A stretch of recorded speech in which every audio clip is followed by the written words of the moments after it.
buenos días a todos y nada, gracias por vuestra atención y vamos a empezar con el seminario.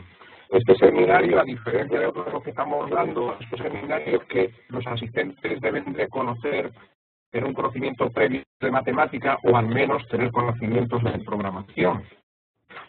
Orientado básicamente cuando tenemos que realizar cálculos complejos en el sentido de que requieren mucho tiempo de cómputo, pues lo que vamos a ver es cómo, haciendo uso de programación en paralelo y conexiones en grid, pues podemos reducir considerablemente esos tiempos de cálculo. Varias cosas. Vamos a ver. Matemática, la instalación básica de matemática 8 y 9, que es la reciente, ya incluye la posibilidad de cálculo en paralelo. Es decir, sin nada más que tener instalado en matemática, como vemos ahora, ya podemos hacer uso de programación en paralelo. Si adicionalmente esta programación en paralelo, además de realizarla a nuestro ordenador, queremos repartirla entre varios ordenadores, matemática dispone de unos complementos adicionales, que es Grid Matemática, para clústeres de gran número de núcleos, o Wolfram Light Grid Manager, que se instalan en distintos ordenadores que también tengan instalado previamente matemática y que nos va a permitir desde un solo ordenador distribuir los cálculos entre varios. Recordemos, bueno, la idea conceptual es la siguiente. Voy a mencionar dos palabras que voy a usar. Core, que es un procesador físico, un núcleo físico, con propiedad, y kernel, que es un núcleo de computación.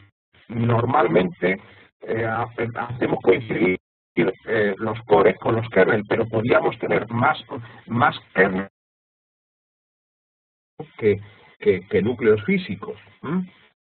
Bueno, entonces pensemos cómo es el cálculo distribuido. El cálculo distribuido es, antes de hablar de cálculo paralelo, que son dos cosas relacionadas, el cálculo distribuido es que hay un kernel que es el que actúa como maestro. Y ese kernel que actúa como maestro reparte los cálculos entre distintos kernels que pueden estar en el propio ordenador, un Core i7 como el mío, dispone de varios, 8 por ahí, 4 en mi caso, en el que estoy usando ahora, y entre portátiles, entre distintos, todos los que tengan instalado, y esa es condición importante, todos los ordenadores que tengan instalado matemática y a su vez tengan Wolfram Light Grid Manager, que, insisto, los que tienen licencia de mantenimiento Premier Service ya la incluye esta posibilidad. Entonces, desde un kernel maestro, pues se van a ir repartiendo los cálculos entre distintos kernels. El kernel maestro lo único que hace es mandar el cálculo a un kernel. El kernel, esté donde esté, actúa de forma autónoma y cuando obtiene el resultado lo devuelve al kernel maestro, que es el que al final ensambla los resultados de los distintos kernels. Hay que decir que nosotros no tenemos que preocuparnos prácticamente de nada, de casi nada, porque la matemática analiza las características de cada ordenador y el reparto lo hace proporcional a los recursos de cada kernel. Nosotros no tenemos que preocuparnos de eso, ya lo hace la propia herramienta. Bueno, vamos, esa es una idea fundamental. ¿Cómo lo hacemos esto en matemática? Cuando queramos hacer un cálculo paralelo, pues lo que vamos a hacer previamente necesitamos hacer lo siguiente. En preferencias, pues que le he dado, edit preferencias, se puede acceder de varias maneras, observar lo que aparece aquí. Aquí aparece configuración, que la he elegido previamente, paralelo. Configuración para cálculos en paralelo. Esto va a depender de nuestra licencia y de nuestro ordenador. Pues en este, por defecto, que es la que voy a dejar, permite ejecutar 4 kernels, de hecho permitiría hasta 16, en el número de físicos que tengo, 4. Podría distribuirlo entre más, hacer más kernel, o sea, 4, por ejemplo, 4 kernel por cada núcleo físico, ¿no? Y a su vez Esto es lo que va a trabajar mi ordenador en local. El local va a hacer eso. De hecho, la presentación que voy a hacer uso simplemente de mi propio ordenador local, aunque tengo otro aquí al lado que lo vamos a ver. A su vez, desde este mismo sitio, tenemos acceso al Lightweight Grid. Desde este Lightweight Grid me van a aparecer, si le doy Discover More, en mi caso solamente puede descubrir un ordenador más, que es un ordenador que tengo junto a mí, en la propia red, que en este caso es una red doméstica, pues tengo otro ordenador que tiene también matemática y que me ofrece dos núcleos disponibles. Podría seleccionarlos y activarlos.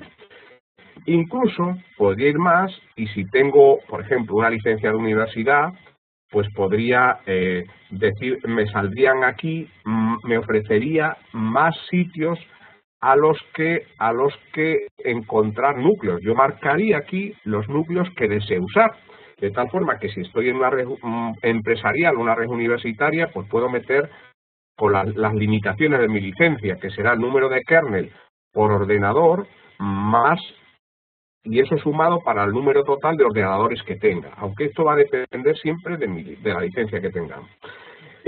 Matemática ofrece el Lightweight Grid, pero si tenemos una herramienta de paralelización general, por ejemplo, aquí hay muchos tipos de gestores de clúster y de licencia, pues podríamos elegir el espectro específico, lo veis aquí en la opción extra. Incluso podríamos ir más y hacer una configuración manual a través de remote kernel. O sea, pero la clave está que todo eso lo podemos hacer desde esta opción de preferencias paralel. Yo voy a usar, hemos visto que es sencillo, voy a usar simplemente la que tengo en mi local y si quisiese podría marcar aquí y usar la del otro ordenador que está en mi red doméstica. La única diferencia es que si tuvieseis más ordenadores, pues marcaríais todo lo que tenga vuestra red. Eso es el detallito que hay que hacer al principio. Una vez que eso está así, pues podemos hacer simplemente lanza kernel y nos sale una cosa como lo que veis aquí abajo. Y veis que nos dice, hay un kernel central, uno que actúa como maestro y lo distribuye entre distintos kernels. Y de entrada nos da una valoración de la CPU, la RAM que va a usar de cada kernel y una serie de datos que nosotros realmente no nos tenemos que preocupar de ellos. Lo importante es que estén lanzados, aunque también voy a decir que una vez cuando usemos por primera vez una sentencia paralelo, si no están lanzados, el programa nos va a lanzar los kernels. Va a lanzar los kernels que tengamos configurados previamente. Un momento. Aquí. Fijaos, la herramienta que he dicho antes, también la Lightweight Manager, también si queremos podemos acceder a ella, insisto, esta hay que instalarla previamente,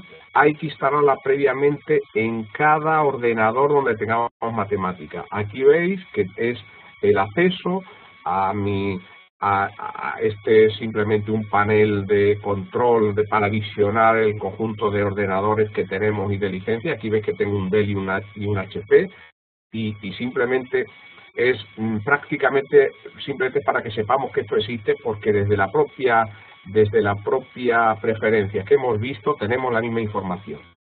Esto es simplemente la primera vez que lo instalemos. Si necesitamos hacer alguna configuración, puede que necesitemos usar esta pantalla. En la práctica apenas es necesario usarlo.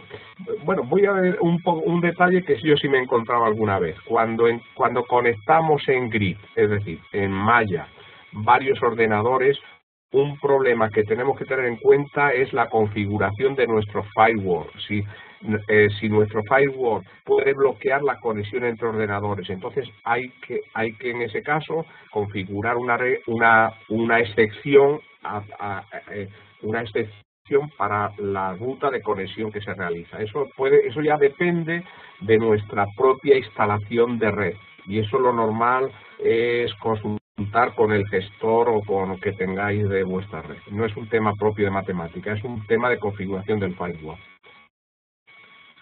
Bueno, una vez que tengamos ya disponible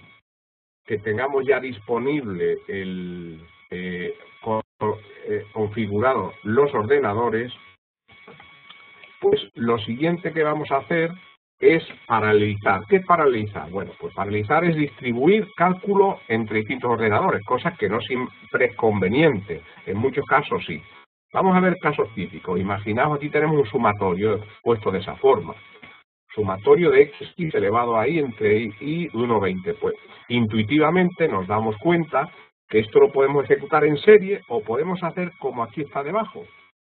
Es decir, distribuir el sumatorio en subsumatorios y sumar el resultado final. Pues podríamos, por ejemplo, este subsumatorio pues se ejecutaría en un kernel, este subsumatorio en otro kernel, el tercero en otro y el cuarto en otro. Si tenemos 4 kernels y al final el resultado, el maestro lo sumaría.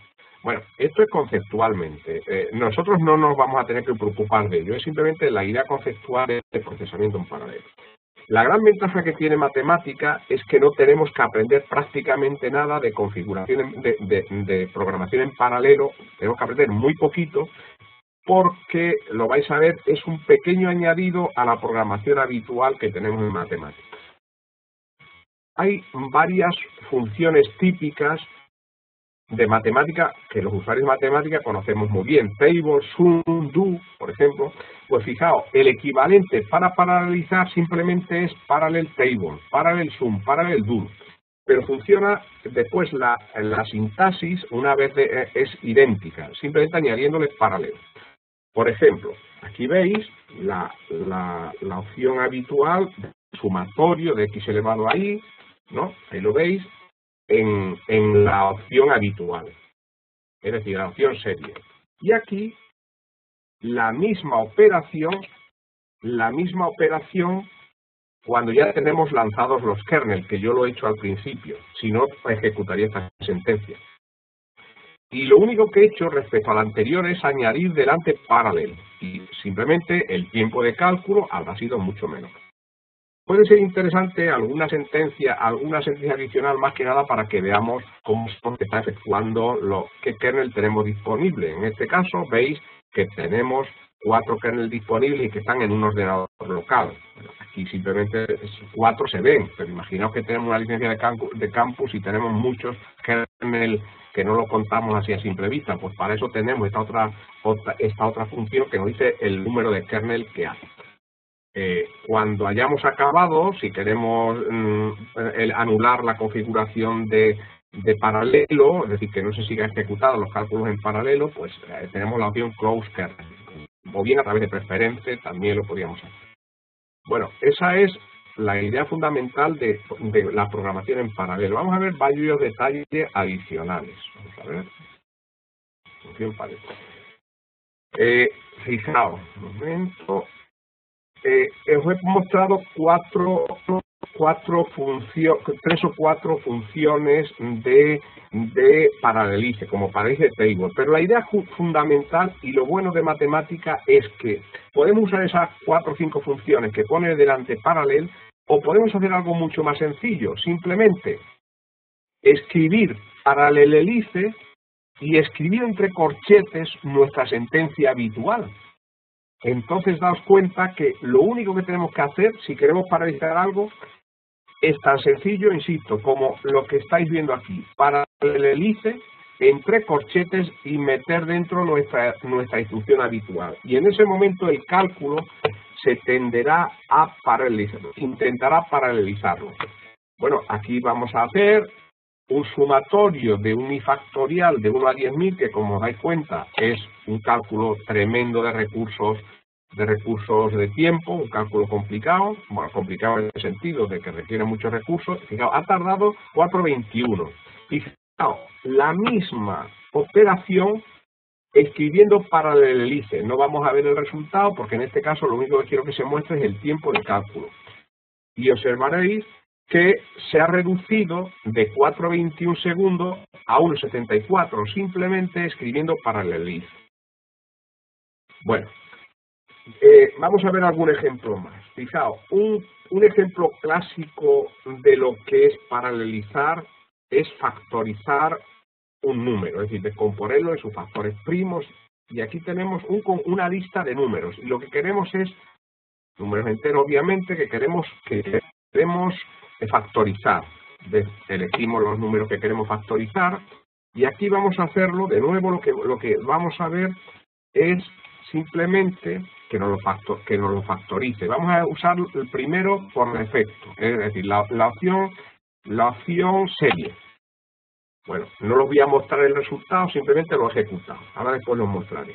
Y aquí voy a hacer lo mismo con la opción paralelo. Fijaos que en la opción paralelo lo único que he hecho es exacto lo que os decía antes, la misma función que para serie, pero escribiéndola dentro de paralelice. Y eso es lo bueno de matemática, es decir, que no necesitamos prácticamente aprender nada, o muy poco adicional a lo que ya sabemos. Simplemente tener eso. Pues ahí veis que, bueno, si hubiésemos configurado en tiempo, esta es una operación dura en el sentido de que requiere mucho tiempo de cálculo, aunque aquí, como os habéis dado cuenta, la ha hecho una velocidad que ni la hemos percibido, y aquí tenéis los números factorizados en los resultados. Hay que decir una cosa, no todo, en muchas cosas no es conveniente, ni siquiera es posible paralizarle. Por ejemplo, una integral indefinida analítica normalmente no es una cosa paralelizable. Pues voy a hacer lo que he dicho, paralelice, voy a escribir la integral indefinida y la voy a ejecutar. Bueno, matemática me dice que no la ha podido paralizar, que es una operación no paralizada, pero me devuelve el resultado, en cuyo caso tampoco pasa nada por usar paralelice. No tenemos que saber si una cosa es paralizable o no, simplemente lo usamos y matemática decidirá si lo puede paralizar o no. Y eso es lo que ahí habéis visto ahora. Vamos a hacer un cálculo un poquito más complejo. Fijaos, ahí tenemos, mirad esta ecuación que vemos ahí, esta ecuación,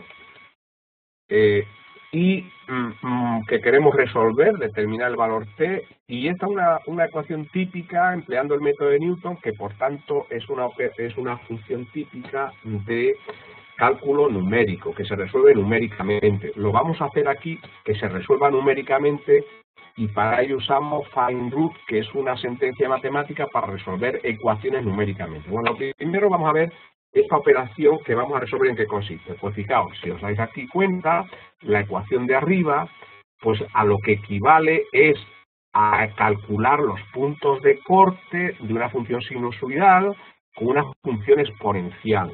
Pues los puntos de corte serán las soluciones de esa ecuación. Como os dais cuenta, el número de las soluciones de esta ecuación son infinitos.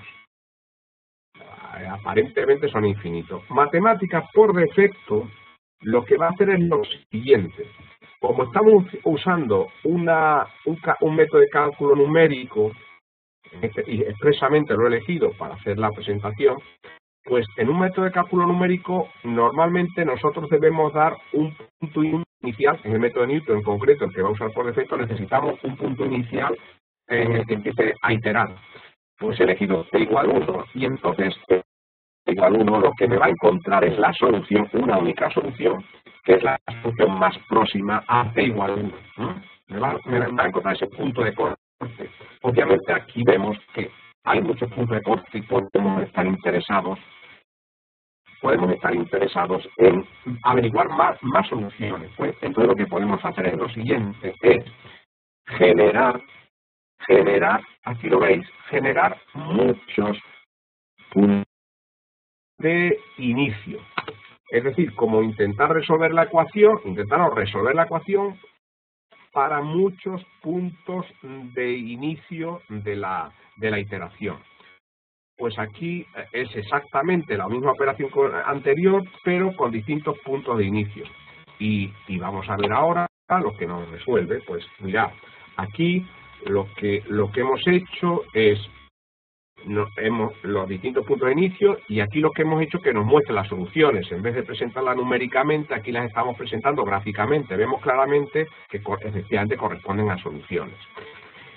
Esta operación que hemos hecho de generar distintos puntos de inicio de la iteración, pues es particularmente interesante para paralelizar, porque lo que podemos hacer es que la ecuación se resuelva para cada punto de inicio separadamente y al final nos devuelva los resultados, en cuyo caso reduciremos mucho el tiempo de cálculo.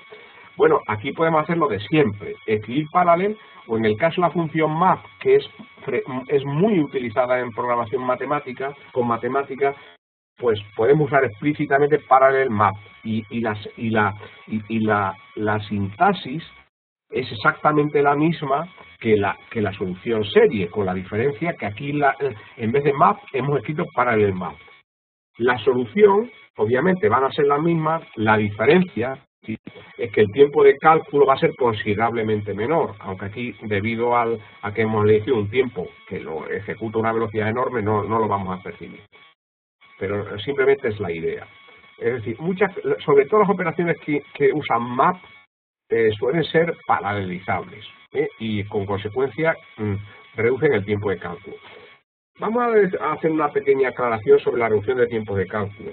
Fijaos, aquí hay que considerar otro efecto y siempre vamos a tener que hacer pruebas. Los tiempos de cálculo de cómputo, pero pensad que si tenemos una red vamos a tener comunicaciones entre los ordenadores. Entonces, a veces el tiempo de cálculo, si tenemos una conexión grid, si tenemos una conexión local en clúster, o como es en este caso, pues sí vamos a apreciar claramente la velocidad, pero si tenemos una conexión grid, pues va a depender, también entra el otro factor que es la comunicación entre ordenadores. Entonces, en ese caso, ya mostraré al final que lo que vamos a tener es que hacer pruebas para ver para optimizar un poco nuestro sistema. Simplemente decir ese detallito. Un momento, que creo que... otro detalle que también hay que tener en cuenta en las ejecuciones en paralelo. Mirad, la otra ejecución en paralelo es el detalle de cuando definimos una variable. Por ejemplo, aquí lo que queremos es calcular los números primos de Mersenne, que como sabéis son aquellos primos que son de la forma 2 elevado a n menos 1. Sabéis que los números que son 2 elevado a menos 1, hay muchos de ellos que son primos, pero no todos. Entonces, los primos los números que verifican esta condición de pertenecer a la serie 2 elevado a n menos 1, y además ser primo, es lo que se llaman primos de Mersenne. Pues digamos dividido, hemos definido un primo de Mersenne, y ahora lo único que vamos a ver es esta función. Lo que nos va a decir es si el número es primo o no. Por ejemplo, el 45 es del tipo 2n-1 y sin embargo no es primo, luego no sería un primo de Mersenne. Bueno, aquí lo que vamos a intentar es calcular los primos de Mersenne cuando n va de 1 a 5000. En este caso, como hemos hecho una definición de una función, que es la Mersenne prim q, que la hemos definido así, la hemos escrito así, pues en este caso, esta función está definida en global, pero vamos a necesitar en matemática la definición de una función para que la entiendan todos los kernels a los que se distribuye. Esta definición de esta función vamos a tener que hacer este añadido, distribute definition. Entonces, este detallito adicional lo vamos a tener que incluir. Y lo que estamos diciendo es que esta función que hemos definido quede en global, pero no solo en un kernel, sino en global para todos los kernels. Y eso es lo que hemos hecho al introducir distribute definition. Ahora que hemos hecho esa función, pues ejecutamos y usamos simplemente el parallelize y los voy a comparar los tiempos de cálculo. Va a tardar un ratito, pues entenderéis que es una operación relativamente larga, porque es elevar 2 elevado a 5000 y comprobar uno a uno si es o no primo de Mersenne.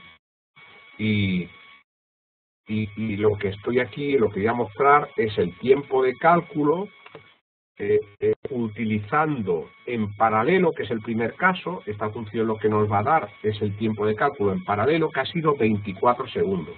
Y ahora lo vamos a comparar y nos dice de todos los números que cumplen esa condición entre n igual 2 y n igual 5000, estos son los primos de Mersenne.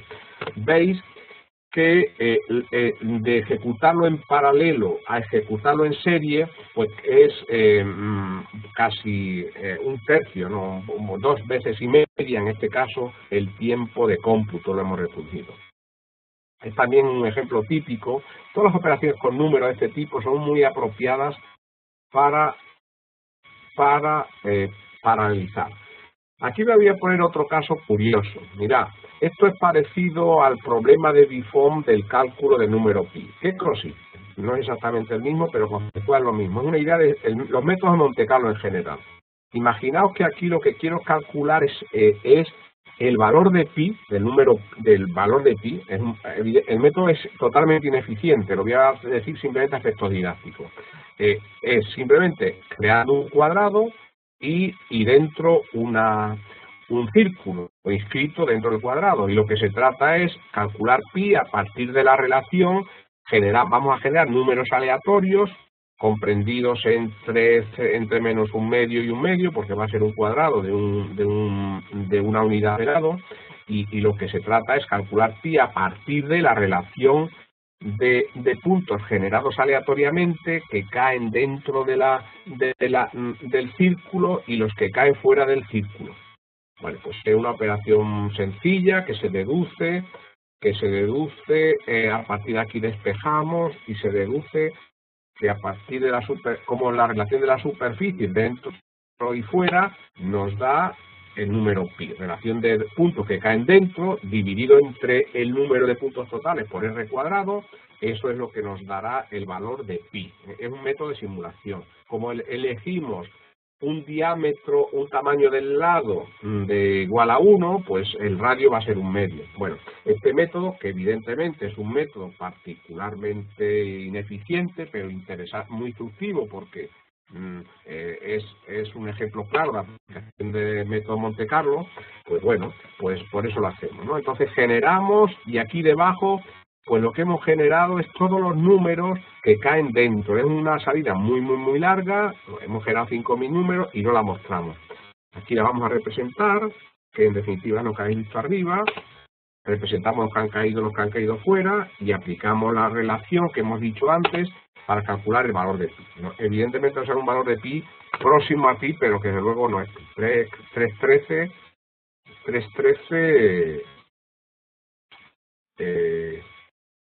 313 y pico. Bueno, simplemente es una demostración. Pues ahora vamos a hacer lo mismo, pero lo vamos a hacer distribuyendo el cálculo entre bastantes kernel, es decir, entre varios kernel y varios paralizando la simulación. Aquí veis que lo que hemos generado, aquí veis los 4, en este caso, como hemos usado 4 kernel, pues las soluciones de 4 kernel, el propio sistema ha calculado el pi en cada uno de ellos, y lo que nos da como pi, porque lo hemos puesto expresamente, es la media de cada uno de los pi que hemos quedado. Bueno, pues sale casi 3/14, un poco mejor que el caso anterior, como era de esperar, aunque no siempre tiene por qué ser así, porque estamos hablando de estadística, y bueno, pues simplemente es que esto lo ha hecho mucho más rápido. Y es un caso típico de métodos de Monte Carlo. De nuevo veis que aquí lo que hemos usado Parallel Table para ejecutar el cálculo y después poder montarlo, ¿no? El resultado. Bueno, pues esto es la otra idea fundamental, que es que los métodos de Monte Carlo son especialmente adecuados, los métodos de simulación, y en particular de Monte Carlo, son muy adecuados para realizar cálculos. Fijaos, aquí voy a poner, y no voy a entrar en el detalle de la explicación, simplemente conocéis, ahora cuando lo veáis, el conjunto de Mandelbrot. El conjunto de Mandelbrot típicamente se aplica en un plano complejo, y en función del número de iteraciones, si son muchas o pocas, pues es cuando se dice que cada punto pertenece o no al conjunto de Mandelbrot. Bueno, pues este es una operación típica que requiere un número enorme de tiempo de computación normalmente. Bueno, pues vamos a generar el conjunto Mandelbrot, que ahora sobre todo cuando lo veáis en colores lo vais a reconocer perfectamente. Insisto, no voy a entrar en el detalle matemático del tema, sino simplemente en mostrar lo siguiente. en mostrar que aquí vamos a hacer dos cosas. Primero, vamos a hacerlo el cálculo en serie. Lo vamos a dibujar. Después vamos a hacer el cálculo en paralelo. Y lo vamos a dibujar. Y en todos los casos vamos a medir el tiempo de cálculo. Y por último, y esto es otro añadido, que es otra idea, y que no es solo de la paralelizar, es otra idea de cómo usar eficientemente matemática, es introducir la función compile o compile. Si introducimos la función compile o compile y la combinamos con paralelo, vamos a reducir drásticamente el tiempo de cálculo. ¿Por qué? Porque matemática, cuando definimos una función, las variables, él en principio presupone que puede ser cualquier cosa. Puede ser un entero, puede ser una imagen, puede ser muchísimos tipos de objetos. Y entonces, en principio, no tiene conocimiento de qué tipo de objeto es. Cuando usamos compile, lo que estamos ya expresamente a matemática, en la propia función compile, estamos diciendo que lo que queremos es que trabaje exclusivamente con números complejos y no busque si es una variable o qué es. Entonces, y además compile. Con eso, lo que conseguimos es reducir enormemente el tiempo de cálculo. Mira, primero, lo hemos hecho de la forma clásica, en serie. Nos ha tardado minuto y medio, 90 segundos. Ahí tenemos y ahí ahora reconocéis perfectamente el conjunto de Mandelbrot. Aquí en el siguiente caso, que lo está ejecutando ahora, pues vamos a hacer lo mismo, simplemente en vez de table vamos a usar parallel. Es decir, y la otra idea que os dije antes, que debéis de definir la función para que se distribuya entre todos los kernels. Y ahí tenéis, vamos a ver el tiempo de cálculo, que va a ser también relativamente largo, pero bastante menos que antes. Ahí 38 segundos. Y ahora aquí, finalmente, se está calculando exactamente lo mismo, pero con la opción adicional del compile. Fijaos que hemos reducido a 7,35 segundos. Es decir, hemos conseguido, combinando cálculo paralelo, con compile, con compilación, hemos reducido el tiempo de cálculo a una 12ª parte, lo que es un tiempo más que considerable la reducción que hemos experimentado. En ese caso, que es el siguiente consejo, si tenemos por operaciones numéricas frecuentes, aunque no es imprescindible que sean numéricas, el uso de la función compile combinada con parallel nos va a ayudar a reducir sustancialmente los tiempos de cálculo. Aquí tenéis otro ejemplo curioso, tampoco voy a explicar el detalle en sí, pero bueno, simplemente aquí lo que se trata es de que tenemos 3 genomas. Los 3 genomas corresponden, el primero son extremófilos, el primero Picrophilus turridus es un organismo que muy resistente a altísimos pH, pero eso es lo de menos. Lo importante aquí es que veáis que vamos a importar la secuencia genética, el genoma de 3 organismos diferentes.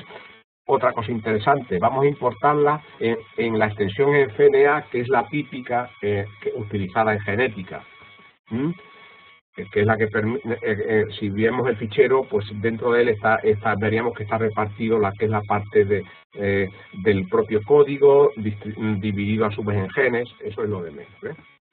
Simplemente lo que vamos a hacer es la secuencia genética, y lo que vamos a intentar ver la proximidad genética entre estos 3 organismos. Para eso vamos a usar la Epic Distance, o también la conocida como la distancia de Levenshtein, que es una medida que permitiría pasar, por ejemplo, de la secuencia esta a esta en el menor número de operaciones disponibles. Esa es lo que genéricamente se llama la distancia Levenshtein, que no es específica de genética, ni mucho menos, sino es cuando queremos comparar dos listas y queremos ver la proximidad entre las 2 listas. Pues para eso sí, es el número mínimo de operaciones que tenemos que realizar para relacionar las 2 listas una con otra. Pues en definitiva vamos a importar, esto también es una operación típica de paralelización. Voy a ejecutarla ahora mismo, voy a importar, voy a ejecutarla, va a tardar un tiempo y voy a aprovechar un poco para explicar de qué va. Bueno, ya lo he explicado, simplemente aquí voy a usar otra función, que es Parallel Evaluative. Parallel Evaluating lo que hace es que una lista, que en este caso es lo que hemos hecho, mirad, lo que hemos hecho para que veáis lo que hemos importado, esto es mucho más largo, aquí solo muestro una parte de la secuencia total que está formada por 1800, veis que del orden de 1600 bases cada una de la lista esta, ¿no? Entonces vamos a compararla, y cuando queremos comparar listas, lo mismo que teníamos la función antes de Distribute Definition, aquí en listas que nos devuelven listas, la función que vamos a usar es Parallel Evaluating.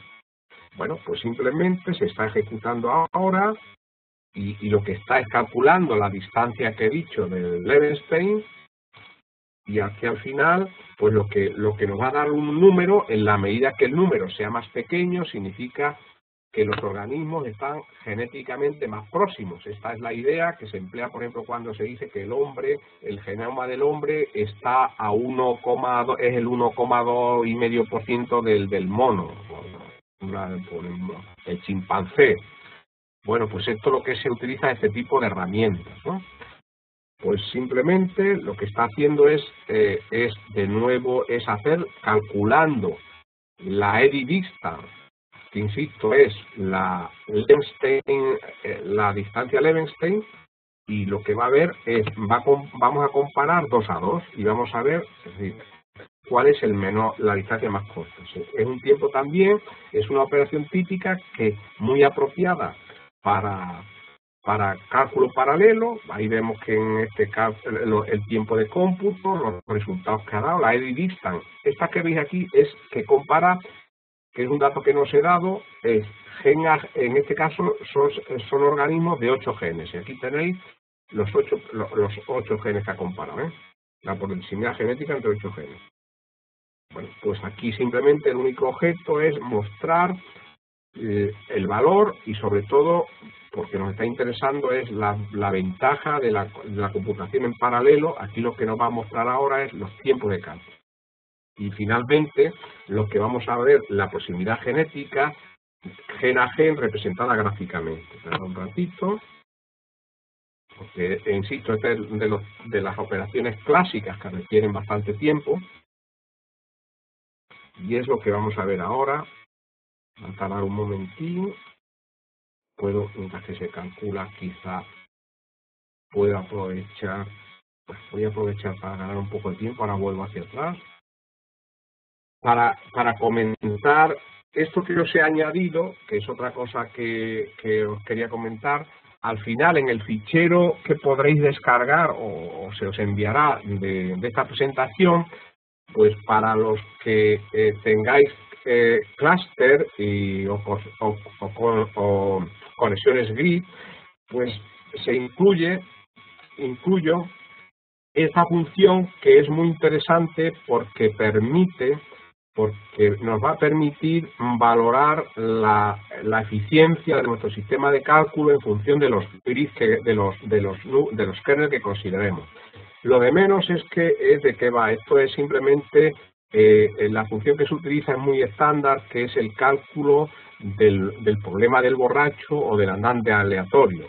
Es decir, un andante que anda en una sola línea, para adelante y para atrás, con igual probabilidad, y hacemos que dé literalmente, en este caso vamos a hacer hasta 5000 pasos, pero lo vamos a reproducir 100.000 veces cada vez de los 5000 pasos. Simplemente una cosa así bruta, en el sentido de que nos permita calcular los tiempos de cálculo.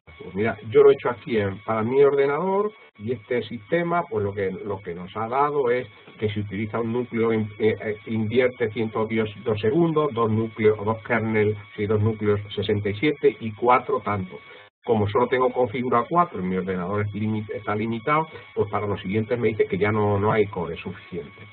Pues simplemente os lo digo para los que lo tengáis, que ejecutéis esto mismo. Si tenéis un clúster, un grid, pues veréis la eficiencia de cálculo. También doy otro detalle, y es que hay una función en matemática, un paquete que es interesante, que también os hace una valoración global, no ya del cálculo paralelo, sino de la valoración global de vuestro sistema, de cómo están las comparativas que se hacen sobre los estándares de otros ordenadores. Os mostrará una comparativa y lo que va a hacer es una serie de test de velocidad, de eficiencia de vuestro ordenador. Esto es al margen de paralelos en general para ver con vuestro sistema. Pero creo que era importante que lo sepáis o si lo queréis hacer esta prueba. Voy a ir para atrás. Bueno, pues ya me imagino que tenemos aquí, como esperaba, pues tenemos comparar los dos organismos y tenemos aquí la proximidad genética y vemos que, bueno, lo digo yo rápidamente, que la proximidad genética más próxima es el Valkyun con el tórrido, que da 307 frente a 407. Bueno, eso es casi lo de menos. Lo importante es que el tiempo de cálculo de hacer esta comparativa paralelizando y sin paralizar es más que considerable. Y lo otro que hemos mostrado es cómo reducir el tiempo de cálculo paralelizando cuando estamos comparando listas. Y para eso recordad que hemos usado la función Parallel Evaluate. Y casi, ya hemos dicho, lo del test de cálculo, y casi para acabar, una función poco conocida, que es también genérica. Si escribís System Information, pues lo que os va a dar una información detallada de cómo es vuestro sistema, las características de vuestro sistema. Y una cosita, y bueno, os incluyo aquí varios enlaces a sitios adicionales para seguir profundizando en el cálculo paralelo. Hay uno muy interesante, por ejemplo, que es la aplicación de la computación en paralelo en finanzas. Después hay otro enlace, que aquí no he hecho mención a ello, y es que los que tengáis ordenadores con tarjeta NVIDIA, pues pueden utilizar los procesadores de la propia tarjeta gráfica, utilizando CUDA, CUDA es un código típico de NVIDIA, y que permite programar NVIDIA en el entorno matemática y usar los distintos procesadores de la propia tarjeta. Es adicional. Un breve resumen, aunque podéis un poco preguntar más de ello, a Adeline, que son los que distribuyen matemática y los que patrocinan esta presentación, que os darán información adicional. Pero hoy por hoy, la versión estándar de matemática ya permite ejecutar en paralelo un número de cores, depende de cada edición, creo que está entre 8 y 16. Si tenéis licencia de empresa o de campus, pues puede ser esto 8 y 16 extendido al número de ordenadores que tengáis bajo licencia, que es la Network Matemática, la licencia. Y después los que tengáis necesidades mayores, en el sentido de que tengáis clúster que tengan más de 16 núcleos, pues tenéis la opción de adquirir gris matemática apropiado para vuestra necesidad. Gris matemática es casi el White Light Grid Manager, aunque también lo incluye, pero para gestionar clúster. Pero desde el punto de vista de programación no hay que hacer nada distinto a lo que aquí hemos visto.